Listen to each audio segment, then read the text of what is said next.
మీకా గ్రంథం 5వ అధ్యాయం 1వ వచనం. సమూహములుగా కూడుదానా, సమూహములుగా కూడుము, శత్రువులు మన పట్టణాన్ని ముట్టడవేయుచున్నారు. వారు ఇజ్రాయేలు న్యాయాధిపతిని కర్రతో చెంప మీద కొడుతున్నారు. స్తోత్రం దేవా సర్వోన్నతుడా. ఈ సమయంలో ఈ యొక్క వాక్యం ధ్యానిస్తూ ఉండగా మాతో మాట్లాడి బలపరచమని యేసు నామములో ప్రార్థించి పొందుకుని ఉన్నాం తండ్రి, ఆమేన్. బెత్లెహేము, ఎఫ్రాతా, యూదా వారి కుటుంబాల్లో నీవు స్వల్పమైనా సరే నా కొరకు ఇజ్రాయేలును ఏలబోవాడు నీలో నుంచి వచ్చును. మీకా గ్రంథం 5:2 3వ వచనం. కాబట్టి ప్రసవమగు స్త్రీ పిల్లలను కనువరకు ఆయన వారిని అప్పగించును.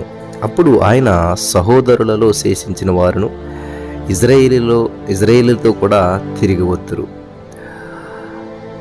ఆయన నిలిచి యెహోవా బలము పొంది తన దేవుడైనటువంటి యెహోవా నామ మహాత్యమును బట్టి తన మందను మేపును కాగా వారు నిలుతురు.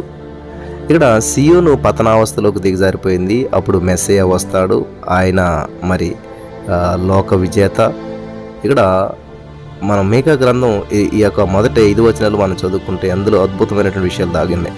ఇజ్రాయేలీల న్యాయాధిపతిని శత్రువు కొడుతున్నాడు. న్యాయాధిపతి పై అధికారి రాజు ఈ మహారాజును చెంప మీద కొట్టి అవమానపరుస్తాడు. యెరూషలేము శత్రువుల చేతిలో దౌర్జన్యానికి గురవుతుంది. మెస్సయ్య వస్తాడు. అంతవరకు కూడా యెరూషలేముకు శత్రువుల వల్ల ఎన్నో ఇబ్బందులు. యెరూషలేము రాజును శత్రువు కొడుతూ ఉంటే మరి అప్పుడు విమోచకుడు వస్తాడు, అద్భుత క్రియలు చేస్తాడు. బెత్లెహేము ఎఫ్రాతా అంటూ సంబోధిస్తాడు. హేరోదు ఆస్థానంలో ఉన్నటువంటి శాస్త్రులు ఈ యొక్క ప్రవచనాన్ని ఉదాహరించారు. ఇది యూదా బెత్లెహేము యెరూషలేముకు దక్షిణంగా 8 కిలోమీటర్ల దూరంలో ఉంది. ఇది యూదాలో వేల కొలది గ్రామాలు, కుటుంబాలు ఉన్నాయి. కానీ బెత్లెహేము ఎఫ్రాతా బహు స్వల్పమైనటువంటిది. అయినా సరే ఇజ్రాయేలీలను ఏలేటువంటి వాడు బెత్లెహేము ఎఫ్రాతాలో నుండి వచ్చును. ఇది దావీదు జన్మస్థలం. ఇక్కడే మెస్సయ్య పుట్టాడు, నా కోసం వస్తాడు అని చెప్పి యెహోవా అంటూ ఉన్నాడు. అనగా నామ మహిమార్థమైన నా చిత్తం నెరవేర్చడానికి మెస్సయ్య వస్తాడు. ఇక్కడ ప్రియులు గమనించాలి, దావీదు కంటే శ్రేష్ఠుడంటే మెస్సయ్య దావీదు కుమారుడు. పురాతన కాలం మొదలుకొని శాశ్వత కాలం ఆయన ప్రత్యక్షం మరి ఉంటూనే వచ్చిందనమాట. ఈ యొక్క సత్యాన్ని మీరు గ్రహించాలని చెప్పి ప్రభు పేరట మనం చేస్తూ ఉన్నాను. దేవునికి స్తోత్రం కలుగును గాక. ఇక్కడ దేవుని కుమారుడు నిత్యుడు, శాశ్వతుడు, బెత్లెహేంలో పుట్టాడు. కానీ ఆయన కాలానికి స్థలానికి అతీతుడు. ఆయన ఉనికికి ఆది అంతం లేదు. తండ్రి, కుమార, పరిశుద్ధాత్మలు శాశ్వతం గల వారు. ఆయన త్రియేక దేవుడు. ఇక్కడ మనం మీకా గ్రంథంలో చూసినట్లయితే దేశానికే కాదు దేవుని వద్దకు తిరిగి వస్తారు. ఆయన నిలిచి యెహోవా బలము పొందుతాడు. ఆయనే మెస్సయ్య, మంచి కాపరి. తన మందను బాగా మేపుతాడు, నడిపిస్తాడు, కాపాడుతాడు. ఆయన భూమి అంతముల వరకు ప్రబలుడగును. మీకా 5:4 ఉందన్నమాట. ఈ అధ్యాయంలో యేసుక్రీస్తు ప్రభువు యొక్క మొదటి రాకడ ప్రవచనాలు ఉన్నాయి. బబులోనుకు యూదావారు చెరగొని పోబడతారు. అయితే రాబోయేటువంటి కాలంలో మెస్సయ్య రాకడ గొప్ప సంఘటన అనమాట. అంత్యదినాలు పేర్కొనబడ్డాయి. అనగా మహాశ్రమల కాలం అనమాట. ఇక్కడ బబులోను యూదాను ముట్టడిస్తుంది. న్యాయాధిపతిని యూదారాజుని చెంప మీద కర్రతో కొడతారు. ఇక్కడ 2వ రాజులు 25:7 చూసినట్టయితే సిద్కియా చూచుచుండగా వారు అతని కుమారులను చంపిరి. చూసారా, సిద్కియా కన్నులు తీసేశారు. ఇక్కడ మీకా సిద్కియాను గురించి ప్రవశిస్తూ ఉన్నాడు. సిద్కియాతో దావీదు రేఖ ముగియలేదు. యెహోయాకీము బబులోను రాజుకు తిరుగుబాటు చేశాడు. ఆ తర్వాత నెబుకద్నెజరు యెహోయాకీమును మరి చెరగొనిపోయాడు. గమనించాలి. 2వ రాజులు 24:15 మనం చూసినట్లయితే అతడు యెహోయాకీనును, రాజు తల్లిని, రాజు భార్యలను, అతని పరివారమును, దేశములోని గొప్పవారిని చెరపట్టి యెరూషలేము నుండి బబులోను పురమునకు తీసుకొని పోయాడు. మీకా 5వ అధ్యాయం 2వ వచనంలో అక్కడ క్రిస్మస్ సందేశం. యేసుక్రీస్తు ప్రభువు డిసెంబర్ 25వ తేదీన పుట్టలేదు, కానీ బెత్లెహేము ఎఫ్రాతాలో పుట్టాడు. ఇక్కడ పుట్టిన తేదీ కంటే పుట్టిన స్థలం ఆయనకు మరి ఆ జన్మకు బలవత్తరమైనటువంటి సాక్ష్యం అనమాట. చరిత్ర యేసు జన్మకు గొప్ప సాక్ష్యం, రుజువు. అలాగే ఎఫ్రత అంటే సారవంతమైనటువంటి భూమి అని అర్థం. యేసు పుడతాడని చెప్పి 700 సంవత్సరాల ముందే ప్రవచనం పలకబడింది యెషయా ద్వారా. యేసు బెత్లెహేములో ఎలా పుడతాడు? దావీదు వంశీకులు ఎవరు బెత్లెహేములో లేరే, వారంతా కూడా చెదరిపోయారు అనుకుంటూ ఉన్నారు. ఒక కుటుంబం నజరేతులో ఉంది, అది దావీదు గోత్రానికి చెందినటువంటి కుటుంబం. అయితే దేవుని కుమారుడు పుట్టవలసినటువంటి స్థలం బెత్లెహేము, అదే మీకా గారి యొక్క ప్రవచనం. హేరోదు ఆస్థాన పండితులు మరి ఇక్కడ శాస్త్ర పరిశోధన చేసి యూదులకు రాజైన వాడు యూదా బెత్లెహేములో పుడతాడని చెప్పారు. అయితే అది అప్పుడే నెరవేరిందని చెప్పి వారికి నమ్మకం కుదరలేదు. లూకాసు వార్త 2:1 సర్వలోకమునకు ప్రజాసంఖ్య వ్రాయాలని కైసరు ఐగుస్తు వలన ఆజ్ఞ ఆయను. ఎవరి జన్మస్థలానికి వారు వెళ్ళి తమ పేర్లు జనాభా లెక్కల్లో నమోదు చేయించుకోవాలి. అందుచేత నజరేతులో ఉన్నటువంటి మరియా తన స్వగ్రామం అయినటువంటి బెత్లెహేముకు వెళ్ళింది. మరియా గాడిదనెక్కి ప్రయాణం చేసింది. ఏదైనా సరే ప్రమాదం జరిగి గాడిద పడితే, మరి మరియా కింద పడితే దానిలో ఎక్కడో యేసు పుట్టు ఉంటే మరి మీకా ప్రవచనం నెరవేరేది కాదు. దేవుని ప్రవచనం తప్పక నెరవేరుతుంది ప్రియులారా. 700 సంవత్సరాల క్రిందటే యేసు బెత్లెహేములో పుడతాడని చెప్పి ప్రవచనం పలకబడింది. సరిగ్గా ఆమె కనే సమయానికి గాడిద మరియను బెత్లెహేముగా సురక్షితంగా తెచ్చేసింది. హల్లెలూయా. ఎప్పుడో నిత్యత్వంలోనే దేవుడు మరి ఇది సంకల్పించాడు. దేవుని గడియారం ఎప్పుడు సరిగానే కాలాన్ని మరి నిర్దేశించి చూపుతుంది. గమనించాలి. నా కొరకు మెస్సయ్య జన్మిస్తాడని చెప్పి దేవుడు అంటున్నాడంటే ఆయన తండ్రి చిత్తంలో నెరవేరుస్తాడని చెప్పి అర్థం అన్నమాట. ఇక్కడ ఆయన పుట్టుకకు ముందున్నాడు, ఆయన చనిపోయిన తర్వాత ఉన్నాడు. మీకాకు సమకాలీనుడైనటువంటి యెషయా ఈ విషయమే ప్రవశిస్తూ ఉన్నాడు. యెషయా 7:14 ఆలకించుడి, కన్యక గర్భవతి కుమారుని కని అతనికి ఇమ్మానుయేలు అని పేరు పెట్టును. మనకు అంటే ఇజ్రాయేల్ జాతికి కుమారుడు, ఇది మానవతను సూచించే మాట. కుమారుడు అనుగ్రహించబడ్డాడు, ఇది దేవత్వాన్ని నిత్యత్వాన్ని సూచించేటువంటి మాట.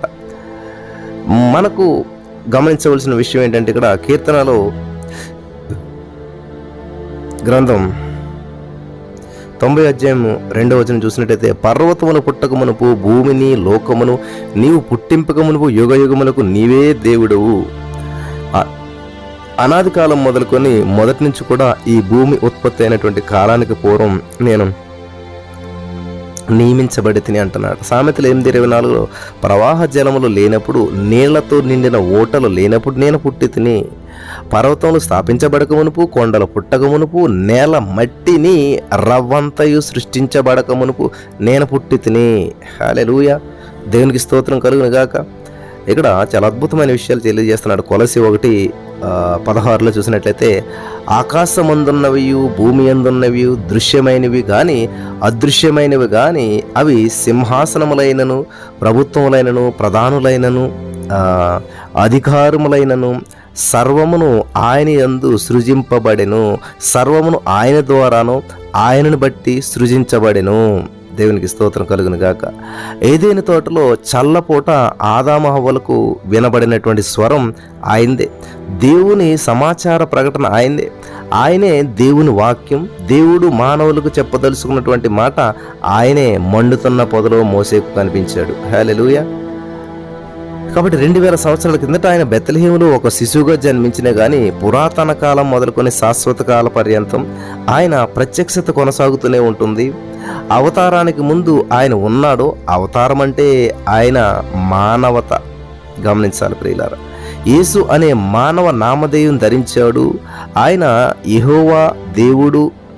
గమనించాలి. ఆయన మానవుడయ్యాడు. ఆయన రక్షకుడు. బెత్లెహేము నుండి రక్షించబడటానికి వచ్చాడు. దేవదూతల కాపరులకు ఏం చెప్పారు? ఇదిగో కన్యక గర్భవతి కుమారుని కనును, ఆయనకు ఇమ్మానుయేలు పేరు పెట్టుదువు. ఇమ్మానుయేలు పేరుకి అర్థం దేవుడు మనకు తోడని అర్థం అన్నమాట. ఇక్కడ బెత్లెహేముకు ఉత్తరాన ఇక్కడ రామ అనేటువంటి ప్రదేశం ఉన్నది. రామాలో అంగలార్పు వినబడును అనేటువంటి ప్రవచనం కూడా ఉన్నది. ఈ యొక్క సంఘటన గమనించినట్లయితే ప్రియులారా, ఆయన నజరేయుడు అనబడునని ప్రవక్తలు చెప్పినటువంటి మాట నెరవేరినట్లు ఇలాగ జరిగింది. మత్తయి సువార్త 2:23. ఈ సంఘటనల వెనక మానవాతీతమైనటువంటి దైవశక్తి, పరిశుద్ధాత్మ శక్తి అద్భుతంగా అదృశ్యంగా కనిపిస్తుంది మనకి. బెత్లెహేము, ఎఫ్రతా, యూదావారి కుటుంబాల్లో నీవు స్వల్పమైనటువంటి నా కొరకు ఇజ్రాయేలీలను ఏలబోవాడు నీలో నుండి వచ్చును. యేసుక్రీస్తు సిలువేతకు రెండవ రాకడకు మధ్య ఇది విరామకాలం, మహాశ్రమల కాలం, ఇజ్రాయేలు జాతికి ప్రసవ వేదన కాలం అన్నమాట. కాబట్టి ఇక్కడ మనం చూసినట్లయితే ప్రసవమగు స్త్రీ మీకా 5:3 పిల్లలను కను వరకు ఆయన వారిని అప్పగించును. హల్లెలూయా. ఇక్కడ కీర్తన గ్రంథం 22వ అధ్యాయంలో ఆయన మంచి కాపరి, గొర్రెల కోసం తన ప్రాణం పెట్టాడు. 23వ కీర్తన ఆయన మనల్ని నడిపించే గొప్ప కాపరి. 24వ కీర్తనలో ఆయన మహిమలో రాబోయేటువంటి ప్రధాన కాపరి. గమనించాలి, మంచి కాపరి. తర్వాత 24వ కీర్తనలో ఆయన మహిమలో రాబోయేటువంటి ప్రధాన కాపరిగా ఉన్నాడు. దేవునికి స్తోత్రం కలుగును గాక. మంచి కాపరి, గొప్ప కాపరి, ప్రధాన కాపరిగా మనకి కనిపిస్తూ ఉన్నాడు. సరే, ఇక్కడ బెత్లెహేము అంటే రొట్టెల గృహం, ఆహారశాల. ఎఫ్రతా అంటే ఫలవంతమైనటువంటిది. యేసు పుట్టుక చేత అది ఫలవంతమైందనమాట. దేవునికి స్తోత్రం కలుగునుగా. వింటున్నారా జాగ్రత్తగాను? ఇక్కడ మనం గమనించినట్లయితే ప్రియులరా, 6వ వచనంలో అశ్షూరీయులు మన దేశంలో చొరబడి మన సరిహద్దుల్లో ప్రవేశించినప్పుడు ఆయన ఇలాగున మనలను రక్షించును. గమనించాలి, ఇక్కడ మనుష్య ప్రయత్నాలు లేకుండాను, నరుల యోచన లేకుండాను గడ్డి మీద పడును అని చెప్పి చూస్తున్నాం మనం. యాకోబు సంతతిలో శేషించిన వారు అన్య జనుల మధ్యను అనేక జనములను అడవి మృగంలోను సింహము వలెను. నీ హస్తము నీ విరోధుల మీద ఎత్తబడిండును గాక, నీ శత్రువులందరూ నశించుదురు గాక. ఆ దినమున నేను మీరు గుర్రములుండకుండా వాటిని బొత్తిగా నాశనము చేతును, నీ రథములను మాసివెత్తినట్టున్నాడు దేవుడు. ఇక్కడ ఆయన సమాధానకారకుడే కాదు, ఆయనే సమాధానకర్త అయినటువంటి అధిపతి. యేసుక్రీస్తే సమాధానము రూపుగట్టినటువంటి వాడు. అశ్షూరు ఇజ్రాయేలుకు శత్రువు. హిజ్కియా కాలంలో సన్హెరీబు ముట్టడే దేవుడు జయం ప్రసాదించాడు.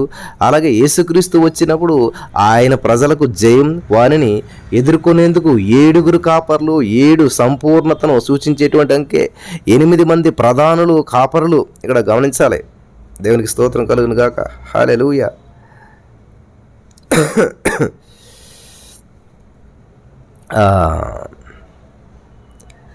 హల్లెలూయా. కాబట్టి ఇక్కడ యాకోబు సంతతిలో శేషించినటువంటి వారు అన్యజనుల మధ్యన అనేక జనముల్లో ఉంటారని చెప్పేసి ఇక్కడ ప్రవచనం ఉంది. నీ హస్తం నీ విరోధుల మీద ఎత్తబడిండును గాక, నీ శత్రువులను నశించరు గాక అని చెప్తూ ఉన్నాం. ఇక్కడ ఆయన సమాధానకారకుడు అయినప్పటికీ కూడా హిజ్కియా కాలంలో సన్హెరీబు ముట్టడి దేవుడు జయం ప్రసాదించాడు. తర్వాత మరి అలా యేసుక్రీస్తు ప్రభు వచ్చినప్పుడు ఆయన ప్రజలకు జయము. వారిని ఎదుర్కొనేందుకు 7 కాపర్లు వస్తారు, 8 మంది ప్రధానులు. కాపర్లకు ఈ యొక్క ప్రధానులు బాసటగా నిలుస్తారు. 8 అనగా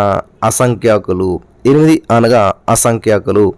మనం ఆత్మకడ్డంతో గెలుస్తాము. క్రీస్తు నామమునకు మరి జయమే. మనం అబద్ధాన్ని, లోకాన్ని, శరీరాన్ని, సైతానును జయించాలి. బబులోను వారిని నిమ్రోదు మనస్తత్వం బబులోను వారిది అనమాట. ఈ నిమ్రోదు నిరంకుశుడు, దేవునికి తిరుగుబాటు చేసినటువంటి ప్రథమనియంత. గమనించాలి. యాకోబు సంతతిలో శేషించినటువంటి వారు విశ్వసనీయులు. వీరు యెహోవా కురిపించేటువంటి మంచులాగా, పైనుండి గడ్డి మీద పడే వర్షంలాగా ఉంటారు. ఈ వర్షం దేవుని కృపకు సూచన. హల్లెలూయా. దేవునికి స్తోత్రం. దేవుని కృపకు సూచన. ఇక్కడ మెస్సయ్య రాజ్యంలో యుద్ధాలు ఉండవు, అంతా కూడా శాంతే ఉంటుంది. హల్లెలూయా. దేవునికి స్తోత్రం. ప్రసంగి 11:2 7 8 భాగము పంచిపెట్టుము, భూమి మీద ఏమి జరుగునో నీ వెరుగవు. కాబట్టి ఇక్కడ శ్రమల కాలం తర్వాత ఇజ్రాయేల్ ఎదుర్కొనవలసినటువంటి శత్రువు అస్సూరు. ఇజ్రాయేల్ తమ కాపరైనటువంటి మెస్సయ చేత బలపరచబడతారు, శత్రువుల మధ్య చొచ్చుకోబోబడతారు. ఇక్కడ క్రీస్తు యేసును కలిగిన మనసు మీరును కలిగి ఉండడని ఫిలిప్పీ 2:5 అపోస్తలుడైన పౌలు గారు చెప్తూ ఉన్నాడు. ఆయన దేవుని స్వరూపంలో ఇక్కడ మనం చూస్తూ ఉన్నాం, మనుషుల పోలిక పుట్టి దాసుని స్వరూపమును ధరించుకుని తనను తాను రిక్తునిగా చేసుకునను ఫిలిప్పీ 2:7 దేవుడు తగ్గించుకున్నాడు. కాబట్టి అన్ని నామల కంటే పైనామంగా ఆయనది వెళ్ళింది. అలాగే యేసుప్రభువును నమ్ముకున్న మనం కూడా తగ్గించుకున్నప్పుడు మాత్రమే మన జీవితాల్లో గొప్ప వెలుగును మనం చూడగలుగుతాం. ప్రియులారు గమనించాలి. హల్లెలూయా. ఇక్కడ అయితే ఆయన దేవత్వం ఆయనకుంది, ఆయన విడవలేదు, ఆయన దేవుడు, మనుష్యుడు, తనను తాను మితులకు లోపరుచుకుంటున్నాడు. ఆయన రాజభవనంలో పుట్టలేదు, బెత్లెహేమ్ అనేటువంటి కుగ్రామంలో పశువుల పాకలో జన్మించాడు. ప్రవక్త తన గొర్రెల కోసం ప్రాణం పెట్టినటువంటి మంచి కాపరి యేసుక్రీస్తు ప్రభువారు. ఆయన తన గొర్రెలను కాపాడుతాడు, నడిపిస్తాడు. ఆయన రెండోసారి కూడా రాబోతున్నాడు, మహిమ శక్తి ప్రభావాలతో వస్తాడు. ఇజ్రాయేలీను మరి పైనుండి కురిచేటువంటి మంచులాగా ఇక్కడ అన్యజాతులకు ఆశీర్వాదకరంగా చేస్తాడు దేవుడు. ప్రస్తుతం ఇజ్రాయేల్ స్థితి మరి అలా లేదు. ఇక్కడ ద్వితీయోపదేశకాండం 28:14 చూస్తే, మీ దేవుడైన యెహోవా ఆజ్ఞలను విని వాటిని అనుసరించి గైకొని ఎడల యెహోవా నిన్ను తలగా నియమించును కానీ తోకగా నియమించడు. ద్వితీయోపదేశకాండం 28:14 ఉంది ఈ మాట. కాబట్టి నీవు పైవాడుగా ఉండు కానీ కిందవాడుగా ఉండు. ద్వితీయోపదేశకాండం 28:14 ఉంది ఈ మాట కూడా. కాబట్టి ఇక్కడ అస్సూరు శత్రుత్వం ఇజ్రాయేల్ యొక్క శత్రువులందరికీ కూడా సంకేతంగా చెప్పబడింది. ఇక్కడ మెస్సయ వచ్చినప్పుడు ఇజ్రాయేల్ యొక్క సమస్త శత్రువులు హతమైపోతారు. 8 అంటే మరీ సంపూర్ణమైన సంఖ్యను సూచిస్తుంది. నిమ్రోదు దేశం అంటే మరి బబులోను దేశం అనే సాధారణమైనటువంటి అర్థం అది. అస్సూరు వరకు కూడా నిమ్రోదు మరి రాజ్యం విస్తరించింది. మెస్సయ రాకడను గూర్చినటువంటి ప్రవచనం ఇదన్నమాట. ఆ వచ్చేవాడే ఇజ్రాయేలుకు సమాధానకారకుడు, ఆయనే శాంతి. సైతాను మామూలు శత్రువు కాడు ప్రియులారా. కాబట్టి శత్రువు పవిత్రాలయాన్ని ముట్టడించినప్పుడు కాపరులు, ప్రధానులు పోరాడతారు, గెలుస్తారు. ఆ పసివాడిని ఎదిరిస్తారు. అప్పుడు వాడు పారిపోతాడు. సైతాను విశ్వాసులపై నాడు నేడు దాడి చేస్తూనే ఉన్నాడు. ఇది గమనించాలి ప్రియులారా. కాబట్టి ఇక్కడ 7 కాపర్లు, 8 మంది ప్రధాన యాజకులైనటువంటి వారు యేసుక్రీస్తు సాయంతో మరి అత్యధిక విజయం సాధిస్తారు. మన ప్రధాన కాపరి శాంతి సమాధాన కారకుడు, పురాతన కాలములు మొదలుకొని శాశ్వత కాలంలో ఉన్నటువంటి వాడు. దేవునికి స్తోత్రం కలుగును గాక. హల్లెలూయా. Thank you Jesus. ఇక్కడ శత్రువుల సంఖ్యలో అధికులే అయినా కానీ దేవుడు ఇజ్రాయేల్కు తోడై ఉన్నాడు, వారిని గెలిపిస్తాడు. ఇక్కడ శత్రువు అంటే విశ్వాసికి లోకము, శరీరము, సైతాను అనేటువంటి శత్రుత్రయం ఉంటుందన్నమాట. తమకు నమ్మకమైనటువంటి విశ్వాసంతో యేసు ప్రభువు ఉన్నాడు, ఆయన మనకు తోడై ఉన్నాడు అనేటువంటి ఎమ్మాలి అనేటువంటి వారు ఏం చేస్తారంటే వేరే ఉంటుంది. మీరు గమనించాలి. శత్రువుల సంఖ్యలో అధికులే కానీ దేవుడు ఇజ్రాయేల్కి తోడై ఉన్నాడు. దేవుడు మన పక్షం నుండిగా ఎవడు మనకు వ్యతిరేకంగా నిలబడతాడు? ఎవడు మనల్ని విడిచిపెడతాడు? ప్రియులారా, ఎవడు మనకు వ్యతిరేకంగా నిలబడటానికి అవకాశం లేనే లేదు. కాబట్టి మనిషి ప్రయత్నం లేకుండా, నరుల యోచన లేకుండా గడ్డి మీద పడు వర్షం వలెను ఆయా జనముల మధ్య మనం ఉన్నాం. గమనించాలి ప్రియులారా, ఇది చాలా ప్రాముఖ్యమైన విషయం. పనిచేసేవాళ్ళని దేవుడు దీవించాడు కానీ సోమరులను దేవుడు దీవించాడు. ఇక్కడ మీరు గమనించినట్లయితే ప్రియులారా, పెంతుకొస్తున్నాడు దేవుని ఆత్మశక్తితో వారి మీదకి దిగొచ్చింది. మెస్సయ ఇక్కడ మరి మళ్ళీ అలాంటి కుమ్మరింపు కోసమై దేవుని సంఘం అక్కడ తహతహలాడుతుంది, చెందుతూ ఉన్నది. హల్లెలూయా. దేవునికి స్తోత్రం కలుగును గాక. కాబట్టి ఇక్కడ దప్పికొన్నటువంటి ఆత్మల గురించి చూస్తూ ఉన్నాం. మీకా గ్రంథం 5:7 మనుష్య ప్రయత్నం లేకుండాను, నరుల యోచన లేకుండాను గడ్డి మీద పడు వర్షం వలె ఆయా జనముల మధ్య ఉందురు. హల్లెలూయా. దేవుని బిడ్డలు పిరికివారు కారు, కోదమ సింహాలు లాంటి వారు. సైతాను దుష్ట శక్తులను ఎదిరించి పోరాడగలరు. ఏలియా బాప్తిస్మకుడైనటువంటి యోహాను దానియేలు పాపాన్ని చూసి వర్చలేనటువంటి మరి కొదమ సింహాలే అనమాట వీళ్ళంతా కూడా. Thank you Jesus. మన ప్రభువైన యేసుక్రీస్తు ప్రభువారు కొదమ సింహం, యూదా గోత్రపు సింహం అయిన మరి సిలువపై మహాసాత్వికుడు వల్లే కనిపించాడు యేసు. కాబట్టి దేవుని బిడ్డల్లో సత్యము, ప్రేమ ఈ రెండు కూడా సమతూకంలో ఉండాలి. యేసు పాపాన్ని ఏ రూపంలోనూ సహించలేడు. ప్రేమ కలిగి సత్యము చెబుతూ యేసుక్రీస్తు వలె ఉండుటకు అన్ని విషయాల్లో ఎదుగుతారనమాట. దేవుడు తన ప్రజలను నడిపిస్తే మేఘస్తంభమే దీపస్తంభం. దేవుని ప్రజలకు నడిపించినటువంటి వెలుగు శత్రువులకు చీకటయ్యింది. దేవునికి స్తోత్రం. దేవుడు మనకు శక్తియు ప్రేమ ఇందుని నిగ్రహం కలిగించాడు. 2 తిమోతి 1:7 ఉంది. మరి ఆ మాటని మనం అక్కడ చూడగలుగుతూ ఉన్నాం. దేవునికి స్తోత్రం కలుగును గాక. హల్లెలూయా. ఇక్కడ థ్యాంక్ యూ జీసస్. హల్లెలూయా. 11 నుంచి 15 వచనాలు చూసుకున్నట్లయితే 5వ అధ్యాయంలో, నీ దేశమందున్న పట్టణంలో నాశనం చేతును, నీ కోటలను పడగొట్టుదును, నీలో చిల్లంగి వారు లేకుండా నిర్మూలము చేతును అంటున్నాడు. గమనించాలి ప్రియులారా, ఆ దినమున అంటే మెస్సయ్య రాజ్యం స్థాపించినప్పుడు మరి దేవుడు వారి పక్షాన ఉండగా వారికి గుర్రాపాలం, మరి గుర్రాలు ఎందుకు ప్రియులారా? దేవుడు ఉంటే గుర్రం ఎందుకు ఇంకా అసలని, రథాలు ఎందుకు అసలని? సమాధానకర్త అయినట్టు మెస్సయ్య పరిపాలనలో యుద్ధము అనేదే ఉండదు. ఎందుకంటే దేశమందు ఉన్నటువంటి పట్టణములు, ఆ పట్టణాలు అందరూ ఉన్నటువంటి వారు ఖచ్చితంగా మరి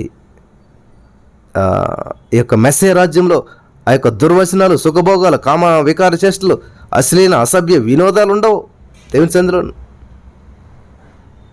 ఈ రోజున మనల్ని మనం పరిశీలన చేసుకోవాలి, మన జీవితాలు ఎట్లా ఉన్నాయి ఏంటి అనేటువంటిది. చిల్లంగితనం ఉండదు అంటండి. మేఘములను చూసి మంత్రించేవారు ఇక నీలో ఉండరు. హల్లెలూయా. మీకా 5:12 ఉంది. మేఘములను చూసి మంత్రించేవారు ఇక నీలో ఉండరు. హల్లెలూయా. Thank you Jesus.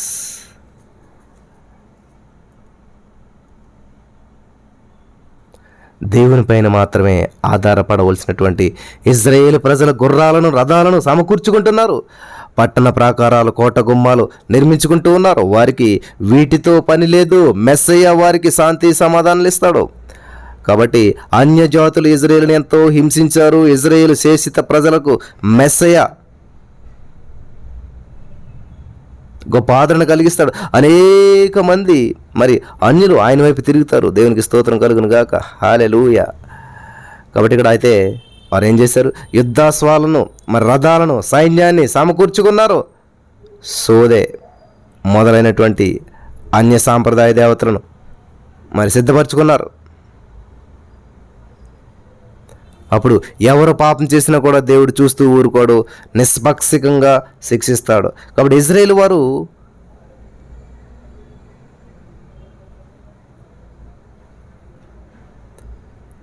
తమరు కూర్చున్నటువంటి ఆ యొక్క ప్లేస్ మరి దేవుడు ఆమోదించినటువంటి, అందుచేత మెస్సయ్య రాజ్యంలో వారిని ఉండకుండా చేస్తాడు. హల్లెలూయా. దేవుడు ఇచ్చినటువంటిది కూడా తొలగించాల్సి వస్తుంది. దేవుడిచ్చినటువంటి ఆశీర్వాదాలనే మనం విగ్రహాలుగా చేసుకొని దేవుని కంటే వాటిని ఎక్కువగా ప్రాముఖ్యంగా వేకుజాం అంటే మరి ఏంటి అసలైన గమనించాలి. మీకు 5:10 దినమని నేను 6వ వచనం చూద్దాం. 5:11 మీకు 5:11 దేశమందున్నటువంటి పట్టణములను నాశనము చేతను, నీ కోటల పడగొట్టుటకును, నీలో చిల్లంగి వారు లేకుండా నిర్మూలన చేస్తాను అంటున్నాడు దేవుడు ఇక్కడ ప్రియులారా. ధనవంతుని ఐశ్వర్యాన్ని దేవుడు తొలగిస్తాడు. బలవంతుని ఆరోగ్యాన్ని దేవుడు తొలగిస్తాడు. గమనించాలి. బలవంతుని యొక్క ఆరోగ్యాన్ని తొలగిస్తాడు. అభివృద్ధి దిశగా వెళ్ళేటువంటి వ్యక్తిని తగ్గిస్తాడు. హల్లెలూయా. మంది మూర్ఖ బలం ఉంటుంది కొన్నిసార్లు. కాబట్టి దేవుడు చర్య తీసుకుంటే దానికి తిరిగిలేదు. దేవుడు తన వారిని, శాపగ్రస్తమైనటువంటి వాటిని తొలగిస్తే దానిని ఎంతో సంతోషంగా స్వీకరించాలి. మంత్రతంత్రాలు, సగుణ మరి విద్యలు, ఇలాంటి మరి చెల్లంగితనం మొదలైనటువంటి నైతికంగా, ఆధ్యాత్మికంగా మంచివి కాదు. హల్లెలూయా. మానసిక భౌతిక సుఖభోగాలు ఆత్మకు మంచిది కావు. ఇది గుర్తుపెట్టుకుంటే సరిపోతుంది, మిగతా ఎక్స్ప్లెనేషన్ ఇవ్వవసరం లేదు. హల్లెలూయా. దేవునికి స్తోత్రం కలుగును గాక. కాబట్టి ఇక్కడ కోపంలో నుంచి మరలా రప్పించవలనని చెప్పి మానవుల కొరకు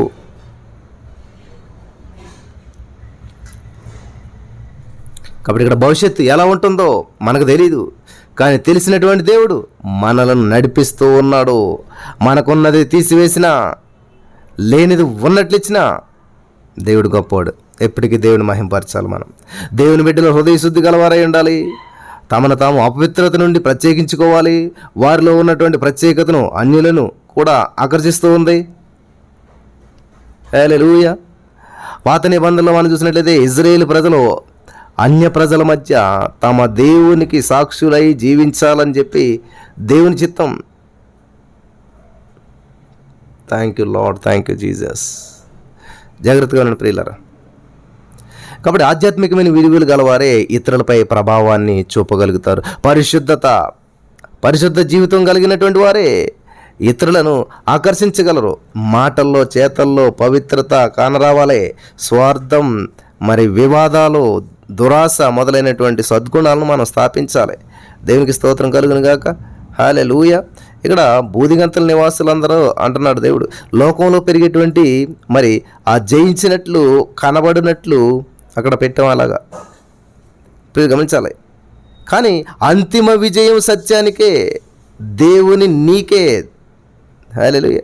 దేవుని నీతే గెలుస్తుంది. ఈరోజు మీరు స్ట్రగుల్స్ అవుతున్నా సరే, అనవసరంగా మీది లాక్కున్నా సరే, ఆస్తిపాస్తులు కానీ కోర్టు కేసులు కానీ ఏమైనా సరే దేవుడు చేస్తాడు.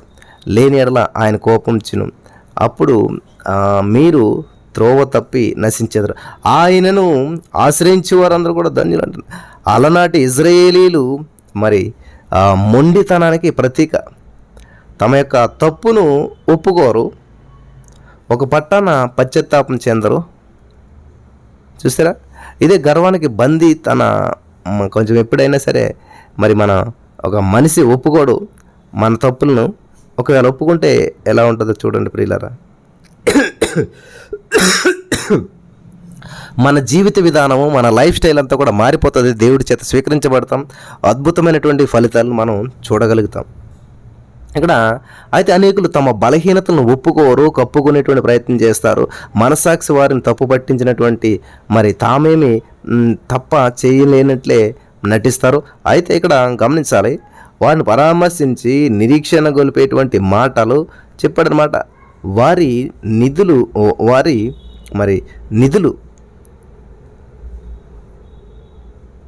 హల్లెలూయా. ఆత్మ విషయమే దీనులైన వారు ధన్యుల, పరలోక రాజ్యం వారిది. నీతి నిమిత్తం హింసించబడేవారు ధన్యుల, పరలోక రాజ్యం వారిది అంట. హల్లెలూయా. దేవునికి స్తోత్రం కలుగును గాక. కాబట్టి ఇక్కడ సామెతల గ్రంథం 16:18 నాశనమునకు ముందు గర్వం నడిచిన అహంకారం వెంబడి అవమానం వచ్చినట్టండి. కాబట్టి ఇజ్రాయేల్ వారు దేవునికి దూరం అయిపోయారు. దేవునికి బదులుగా తమ స్వశక్తి మీద ఆధారపడ్డారు. దేవుని మీద వారు పూర్తిగా ఆధారపడేందుకు వారికి ఆధారములకు ఉన్నటువంటి వాటిని దేవుడు తొలగించేశాడు. వారి ఆధారాలన్నీ కూడా తొలగించేశాడు. మేఘములను చూసి మంత్రించువారు ఇక నీలో ఉండరు అంటూ ఉన్నాడు. హల్లెలూయా.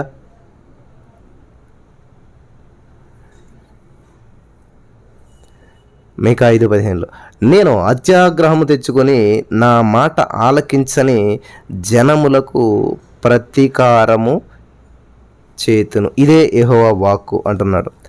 ప్రియులారా, ఇజ్రాయేల్ చేసినటువంటి తప్పు ఏంటంటే మనం చేయకూడదు అనుకున్నది అందరూ అదే చేశారు.